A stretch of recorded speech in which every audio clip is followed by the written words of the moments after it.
जय हिंद साथियों, कैसे हैं आप सब। आज मैं आपके लिए एक बहुत बेहतरीन कॉन्सेप्ट लेके आया हूँ। सिंपल इंटरेस्ट का बहुत बेहतरीन कॉन्सेप्ट। बहुत सिंपल सी बात है, मैं आपको बिल्कुल बेसिक से बताऊँगा वो कॉन्सेप्ट, ठीक है। और आप देखना कि इस सवाल को ऐसे भी किया जा सकता है, ठीक है। तो इस वीडियो में पूरा सिंपल इंटरेस्ट का एक बहुत बढ़िया कॉन्सेप्ट रहेगा। आप समझिए, देखिए। और वो क्वेश्चन मैं आपको बताऊं, जो मैं क्वेश्चन करवाऊंगा आपको, वो क्वेश्चन आप भी ट्राई करें, ठीक है। तो वो क्वेश्चन आपकी स्क्रीन पर भी आ जाएगा।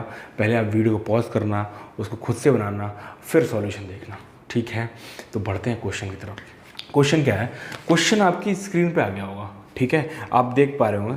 क्वेश्चन है भैया, 8.75% प्रतिवर्ष के साधारण ब्याज पर 8400 की राशि एक निश्चित समय में 11,046 हो जाती है, तो उसी ब्याज दर पर और उसी समय में 9600 की राशि पर साधारण ब्याज क्या होगा। और भैया मैं आपको बता दूं, ये CGL 2018 का क्वेश्चन है, मेंस का क्वेश्चन है, जो कि 11 सितंबर को आया हुआ था, ठीक है। मैं इस सवाल के ऑप्शन यहाँ लिख दे रहा हूँ। क्वेश्चन आपकी स्क्रीन पर होगा। ऑप्शन क्या है? ऑप्शन ये हैं,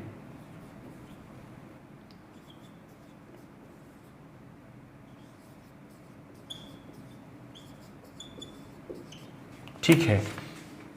अब देखिए, क्वेश्चन को करने से पहले मैं आपको बहुत सिंपल सी बात बता दूं, एक बहुत सिंपल सी बात। आप सब ने पढ़ा होगा साधारण ब्याज का फॉर्मूला क्या होता है। आप सब जानते हैं कि SI बराबर होता है, SI मतलब बेटा क्या है? Simple interest. SI बराबर होता है P into R into T upon 100। आप सब ने ये पढ़ा होगा। और आप सब जो क्वेश्चन देख पा रहे हैं स्क्रीन पे, वो क्वेश्चन आप इस फॉर्मूले से ही बनाएंगे। बोलो बनाएंगे? तो आप बोलेंगे सर आप क्या नई बात बता रहे हो, हम ऐसे तो कर ही लेंगे।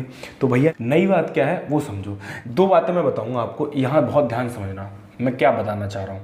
जैसे ये SI है, SI बराबर है P into R into T upon 100 है, ठीक है। अगर मैंने R को और T को दोनों को मैंने क्या कर दिया? मैंने फिक्स कर दिया। मैंने फिक्स कर दिया कि अगर मैंने कोई चीज़ दो बार लगाई तो पहली बार भी रेट और टाइम सेम है, दूसरी बार भी आपका क्या है? रेट और टाइम क्या है? सेम है। तो अगर ये दोनों कांस्टेंट हो गए, फिक्स हो गए, तो आप समझिए तो SI क्या हो जाएगा? डायरेक्टली प्रोपोर्शनल टू किसके होगा भैया? प्रिंसिपल के होगा। किसके होगा? प्रिंसिपल को होगा। यानी कि जो अनुपात या जो चीज़ प्रिंसिपल की होगी वही डायरेक्ट किससे आ जाएगी? SI की आ जाएगी, ठीक है। कोई बात नहीं, अगर आप इस बात को नहीं समझे तो मैं क्वेश्चन थ्रू बहुत अच्छे से समझाऊंगा, ठीक है। एक तो ये वाली बात, ये वाली बात। दूसरी बात, अगर मैं कभी डायरेक्ट, अगर मैं केवल प्रिंसिपल को फिक्स कर दूं, केवल, बहुत ध्यान सुनना, अगर मैं केवल प्रिंसिपल को फिक्स करूं, प्रिंसिपल को फिक्स कर दूं, तो आप देखो, अब अगर प्रिंसिपल फिक्स हो गया तो मेरे पास क्या बचा? रेट बचा और टाइम बचा। क्या बचा? रेट बचा और टाइम बचा। तो भैया SI डायरेक्टली प्रोपोर्शन किसके हो गए? SI डायरेक्टली प्रोपोर्शन होगा R इंटू T के प्रोपोर्शनल होगा। ये बात, ये दो बातें आप समझनी है आपको, ठीक है। और आप डायरेक्ट क्वेश्चन यूज कर पाएंगे, ये डायरेक्ट CGL में से क्वेश्चन लेके आए, ठीक है। तो आप देखिए, हम इन तरीकों को मेंस में यूज करेंगे। कैसे करेंगे अभी बताते हैं। क्वेश्चन जो है, क्वेश्चन जो है आपकी स्क्रीन फ्लैश हो रहा होगा, ये बात आप नोट कर लेना, ठीक है। ये जो बात मैं बता रहा हूँ ये आप बात नोट कर लेना, अपने नोट्स बना लेना, ठीक है। और आने वाले टाइम में अगर इस टाइप का क्वेश्चन आपको कभी देखने को मिले तो आप ऐसे क्वेश्चन इसी तरीके से करें, ठीक है। देखिए क्वेश्चन क्या कह रहा है कि रेट जो है 8.75% है। रेट जो है 8.75% है और 8400 की राशि है, निश्चित समय और निश्चित दर से, ठीक है। 9600 की राशि पर साढ़ा ब्याज क्या होगा? तो देखो भैया, अभी मैंने क्या बताया, यहाँ पे निश्चित समय और निश्चित क्या हो गया? समय हो गया और दर हो गई। तो आप बताओ ये डायरेक्टली प्रोपोर्शनल किसके होगा? प्रिंसिपल के होगा। यानी कि जो प्रिंसिपल का रेशियो होगा वही SI का रेशियो होगा। आप फटाफट समझ जाइए, पहले प्रिंसिपल कितना था? 8400 था। बाद में प्रिंसिपल कितना हो गया? 9600 हो गया। तो जो रेशियो इनका होगा वही इनके ब्याज का होगा। तो जो रेशियो इनका होगा यानी SI का रेशियो यही हो जाएगा, ठीक है। अगर मैं इसको काट दूं तो आप देख पा रहे हैं, ये 7 बार 12 7 84, 12 8 96, ये 7:8 हो जाएगा। बोलो हो जाएगा। यानी बेटा ये ब्याज का रेशियो आ गया, यानी कि एसआई का रेशियो आ गया। क्या आ गया? एसआई का रेशियो आ गया। तो अब एक बात, छोटी सी बात, इस क्वेश्चन को ही मत देखो आप, ठीक है, मैं इस क्वेश्चन सॉल्व करवा दूंगा, लेकिन आप यहाँ ध्यान समझो, आपको ऑप्शन दे रखे हैं। और भैया मैं बता दूँ, ये 2018 मेंस का क्वेश्चन है, 11 सितंबर की शिफ्ट का क्वेश्चन है, मेंस का क्वेश्चन है। आप देखो 7 का कोई ब्याज होगा यहाँ पे 7 का कोई ब्याज आएगा, और हमें पूछा कौन सा है कि 9600 पे कितना लग रहा है, मतलब कितना ब्याज मिलेगा, यानी 8 की वैल्यू पूछी है। तो आप चेक कर लो कि 8 से अंतिम 3 अंक कौन से कट रहे हैं। आपने पढ़ा होगा 8 की डिविजिबिलिटी कि अंतिम 3 अगर 8 से कट जाएँ, ठीक है, अंतिम 3 अंक 8 से कट जाएँ तो संख्या भी 8 से कटती है। मुझे सिर्फ एक ही ऑप्शन दिख रहा है, क्या? 3024 है। बोलो, इस क्वेश्चन को आपको पूरा सॉल्व ही नहीं करना पड़ा। तो ये है आपको कॉन्सेप्ट की पावर, कॉन्सेप्ट की ताकत। अगर आप सही तरीके सीख रहे हैं, सही मायने में सारी बातें समझ पा रहे हैं, तो आप क्वेश्चन को पल भर में कर लेंगे। इस क्वेश्चन कर रहे हैं मैक्सिमम 5 से 10 सेकंड, बस क्वेश्चन पढ़ने के बाद 5 से 10 सेकंड लगेंगे आपको, इससे ज़्यादा टाइम नहीं लगेगा। बात समझे? ठीक, लेकिन मैं पूरा सॉल्व करा दे रहा हूँ सवाल को आप। बाकी आपका आंसर आ चुका, कितना आ गया? 3024 आ गया। बोलो, बात समझ में आई? ठीक है, पूरा आंसर क्या होगा? ये है आपका मूलधन, और ये 11,046 हो गया। ठीक है, तो इसमें से इसे घटा दें तो मेरे पास ब्याज आ जाएगा। अरे बोलो, आ जाएगा। तो भैया मैं इसमें से इसे घटा लेता हूँ फटाफट। मैंने क्या करा, घटा लिया, तो 6 4 6 और 2, यानी ब्याज आ गया 2646 आ गया। कितना आ गया? 2646 आ गया। कितना आ गया? 2646 आ गया। अब भैया क्या करो, 7 की वैल्यू कितनी आ गई? 2646 आ गई। कितनी आ गई? 2646 आ गई। 7 की वैल्यू 2646 काट लेंगे, ये 3 बार जाएगा, यहाँ 5 बचेगा, ये 7 बार और यहाँ 8 बार। तो बस क्या करेंगे, अगर 1 की वैल्यू आ गई मेरे पास 378, तो यहाँ गुणा कर देंगे, आपका आंसर 3024 आ जाएगा। बोलो, बात समझ आई? तो आप इसको बेसिक से भी कर सकते हैं, लेकिन जब मुझे पता है कि अगर 8 से ही कट जा रहा है तो हमारा क्वेश्चन क्या हो गया? आसान हो गया। ठीक है, बढ़ते हैं। इसका मैंने दूसरा क्वेश्चन भी लिया हुआ है, आप वो देखिए। ठीक, क्वेश्चन नंबर 2 मैंने क्या लिया हुआ है, सेम क्वेश्चन है।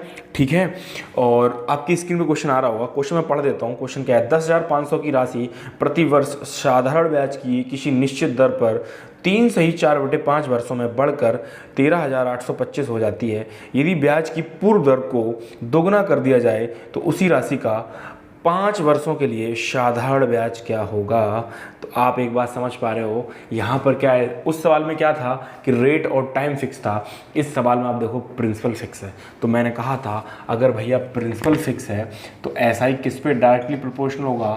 R/T, यानी रेट और टाइम के डायरेक्टली प्रोपोर्शनल होगा। बोलो, बात समझे?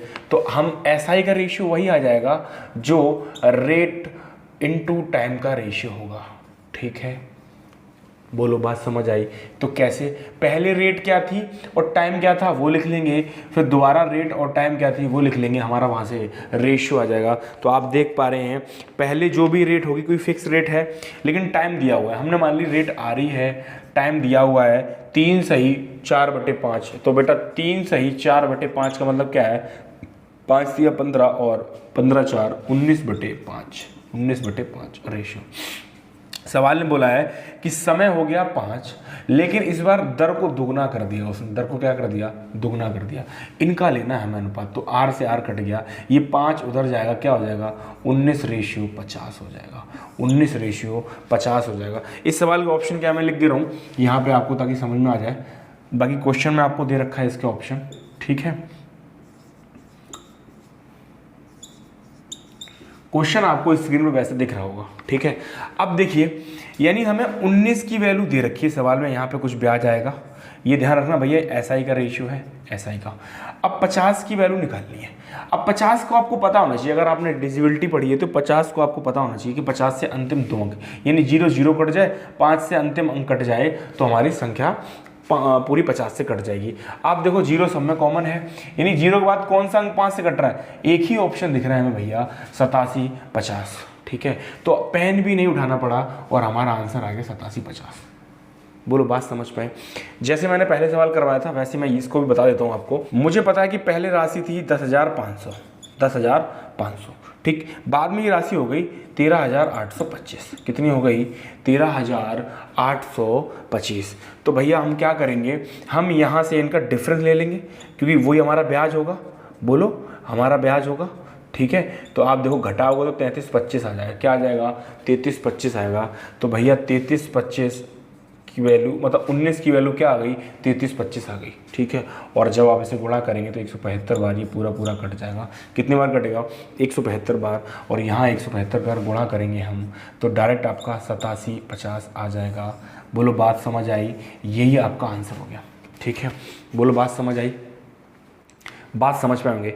और आप एक काम करना, मैं आपको छोटा सा होमवर्क दे रहा हूँ। ये जो क्वेश्चन आपको दिख रहा है अपनी स्क्रीन पे, आप क्या करना है, इसको फॉर्मूले से बनाना। फॉर्मूला कौन सा? वही कि SI बराबर P into R into T upon 100। इसको आप पूरा कैलकुलेट करना, पूरा। फिर आप मैच करना कि जो मैंने तरीका बताया और जो आप फॉर्मूले से लगा रहे हैं वो देखना। ये भी बेसिक ही है, बट आपको ये सब बातें समझनी पड़ेंगी, अंडरस्टैंड करनी पड़ेंगी, आपको पॉइंट समझने पड़ेंगे। ये मेंस के सवाल हैं, आप बता दूं, ये भी सवाल 18 वाले मेंस के सवाल था। ठीक है, और हमने कितने टाइम कर लिया? 5 से 10 सेकंड में कर लिया इस सवाल को। तो ऐसे ही प्यारे प्यारे कॉन्सेप्ट मैं लाता रहूँगा आपके लिए। ठीक है, अगर वीडियो पसंद हो तो लाइक जरूर कर देना और अपने दोस्तों से शेयर जरूर करना। ठीक है, फिर मिलते हैं नेक्स्ट वीडियो में, तब तक जय हिंद।